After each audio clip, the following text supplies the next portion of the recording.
Rehefa vanim-potoana mafana tahaka izao dia anisan'ny aretina matetipitranga ny fivalanana. Raha ho an'ny eto an-drenivohitra manokana dia ny fisian'ny rotsakorana mangany fotsy ny loto samihafa nateraka ireny rotsakorana ireny miteraka favoazana eo amin'izay tsy fahasalamana zay izy ity. Ny fisiana voankazo tsy voadio ihany koa ary ny finanana izany dia antony iray mahatonga ny areti-pivalanana amin'ny ankapobeny anefa tokony hamonjy mpitsabo avokoa ireo iaran'izany aretina izany. Ao anatin'ny vanim-potoana ny andro mafana sy ny fiantomboan'ny orana isika amin'izao fotoana izao ary anisan'ny aretina tena mpahazo ny olona ny fivalanana. Anisan'ny mahatonga izany ny manga ary mila tandremana manokana ihany koa ny rano sotroina.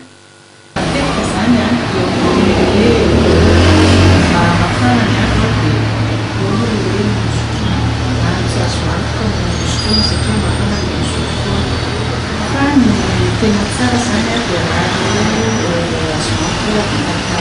na izy mampafotra na izy le raha vita atao ihany koa vanireny nefa moa eo ny manana tsirairay dia tena tsara zany raha mampafotrana zany ny foana sotroina dia tsika koa matetika ny renika ny vadiana le miasa tsara zany mametraka foana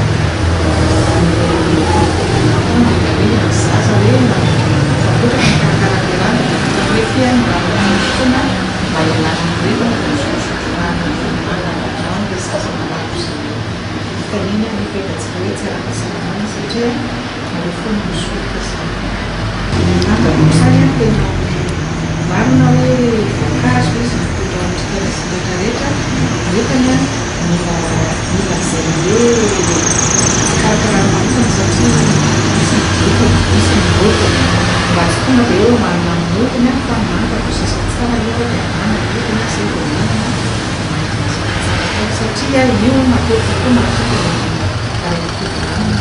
Tsy ny manga ihany fa ny fikarakarana sakafo amin'ny ankapobeny dia ilaina fahamelona.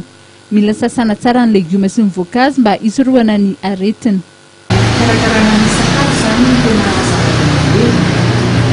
Indrindra ohatra hoe ny anana indray zao orana efa manomboka avy efa mikapokapo izy dia nefa tsy fantatritsika hoe aveza tovi anana ohatra hoe tovi aiza le anana zay vao tonga eny latabatra tsika andravina ambotrano dia izay zany tsy maintsy hoe mahiloantsika foana hoe sasana tsara ny sakafo rehetrarehetra zany indrindrandrindra ohatra hoe ny anana legioma ny voankazo. Torohevitra ara-pahasalamana omeny dokotera ihany koa ny fisotroana rano 2 litatra sasany isan'andro.